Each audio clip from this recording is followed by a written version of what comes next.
नमस्कार मित्रांनो, बाजार पंडित या यूट्यूब चॅनलवर आपले स्वागत आहे। मित्रांनो, म्युच्युअल फंडचे तसे बरेच प्रकार आहेत, त्यापैकी आपण 3 प्रकार पाहणार आहोत। पण म्युच्युअल फंड म्हणजे काय याबद्दल जर तुम्हाला माहिती नसेल तर त्यावर मी एक सविस्तर व्हिडिओ बनवला आहे आणि त्याची लिंक मी तुम्हाला डिस्क्रिप्शनमध्ये दिली आहे, तिथे जाऊन तुम्ही पाहू शकता मित्रांनो। चला तर पाहूया म्युच्युअल फंडचे प्रकार। म्युच्युअल फंडचे प्रामुख्याने 3 प्रकार पडतात। त्यातला पहिला आहे equity mutual fund,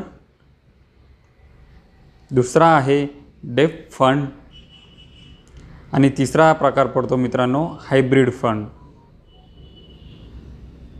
equity mutual fund म्हणजे काय? इक्विटी म्युच्युअल फंड हा असा म्युच्युअल फंड आहे ज्यात तुम्ही गुंतवलेला पैसा डायरेक्ट शेअर मार्केटमधल्या कंपन्यांमध्ये इन्व्हेस्ट होतात। इक्विटी फंडमध्ये रिस्क जास्त असते, जेवढी जास्त रिस्क तेवढे जास्त रिटर्न मिळू शकतात। म्हणतात ना, रिस्क है तो इश्क है। दीर्घकाळ गुंतवणुकीसाठी इक्विटी फंड हा उत्तम पर्याय आहे। मित्रांनो, इक्विटी फंड्समध्ये अनेक प्रकार पडतात। त्यातला प्रामुख्याने पहिला प्रकार म्हणजे large cap equity mutual fund. Large cap फंडमधील जास्तीत जास्त गुंतवणूक ही शेअर मार्केटमधील लार्ज कॅप कंपन्यांमध्ये केली जाते। Large cap mutual fund share मार्केटमध्ये ज्यांचे बाजार भांडवल 20,000 कोटी रुपये आणि त्याहून अधिक आहे अशाच कंपन्यांमध्ये लार्ज कॅप फंड इन्व्हेस्टमेंट करत असतात। कॅप फंडमधील गुंतवणूक ही सर्वात सुरक्षित गुंतवणूक अशी मानली जाते, कारण ह्या कंपन्या वर्षानुवर्ष स्टेबल असल्यामुळे आणि चांगला परतावा देत असल्यामुळे। मित्रांनो, लार्ज कॅप म्युच्युअल फंडने मागील एका वर्षात सरासरी 25% आणि मागील 3 वर्षामध्ये सरासरी 20%, तसेच मागील 5 वर्षामध्ये सरासरी 15% रिटर्न्स मिळवून दिलेले आहेत। दुसरा इक्विटी फंडचा प्रकार आहे मिड कॅप फंड। शेअर मार्केटमध्ये प्रत्येक मिड कॅप कंपनीचे भांडवल 5,000 करोड ते 20,000 करोड यामध्ये असते। मित्रांनो, मिड कॅप फंड हे लार्ज कॅप फंडपेक्षा थोडे रिस्की असतात आणि स्मॉल कॅप फंडपेक्षा थोडे कमी रिस्की असतात। मित्रांनो, मिड कॅप फंडने मागील एका वर्षामध्ये सरासरी 50%, तर मागील 3 वर्षामध्ये सरासरी 30%, तर मागील 5 वर्षामध्ये सरासरी 25% परतावा मिळवून दिला आहे। तिसरा इक्विटी फंड आहे स्मॉल कॅप फंड। मित्रांनो, स्मॉल कॅप फंडमध्ये जास्तीत जास्त गुंतवणूक ही स्मॉल कॅप कंपन्यांमध्ये केली जाते। शेअर मार्केटमध्ये ज्या कंपन्यांचे बाजार भांडवल 5,000 करोडपेक्षा कमी आहे त्या कंपन्या स्मॉल कॅपमध्ये येतात। मित्रांनो, स्मॉल कॅप फंडमधील गुंतवणूक ही हाय रिस्क गुंतवणूक मानली जाते आणि सर्वात जास्त रिटर्न द्यायची क्षमतासुद्धा या फंड्समध्ये असते। मित्रांनो, स्मॉल कॅप फंडने मागील एका वर्षामध्ये सरासरी 65% आणि मागील 3 वर्षामध्ये सरासरी 45%, तसेच मागील 5 वर्षामध्ये सरासरी 30% परतावा मिळवून दिला आहे। मित्रांनो, इक्विटी फंडचा पुढील प्रकार येतो ELSS म्हणजे इक्विटी लिंक्ड सेव्हिंग स्कीम।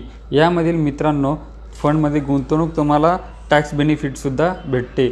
मित्रांनो, याचा लॉकिंग पिरियड 3 वर्षाचा असतो, म्हणजे या फंडमधून तुम्ही 3 वर्षापूर्वी फंड काढू शकत नाही। मित्रांनो, ELSSने मागील एका वर्षामध्ये 33%, तर मागील 3 वर्षामध्ये सरासरी 22% आणि मागील 5 वर्षामध्ये सरासरी 15% रिटर्न्स मिळवून दिलेले आहे।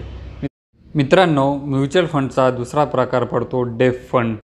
मित्रांनो, डेट फंड्समधील गुंतवणूक ही कॉर्पोरेट बॉन्ड्स, सरकारी सिक्युरिटीज, ट्रेजरी बिल्स आणि कमर्शियल पेपर्समध्ये केली जाते।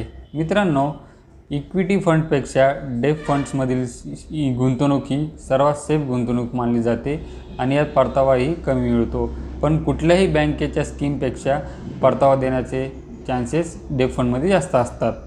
मित्रांनो, डेट फंड्सने मागील एका वर्षामध्ये 4%, मागील 3 वर्षामध्ये सरासरी 5%, तर मागील 5 वर्षामध्ये सरासरी 8% परतावा मिळवून दिलेला आहे। मित्रांनो, म्युच्युअल फंडचा तिसरा प्रकार आहे हायब्रिड फंड्स। हायब्रिड फंड्समध्ये मित्रांनो अंदाजे इक्विटीमध्ये 50% आणि डेट फंडमध्ये 50% इन्व्हेस्टमेंट केली जाते।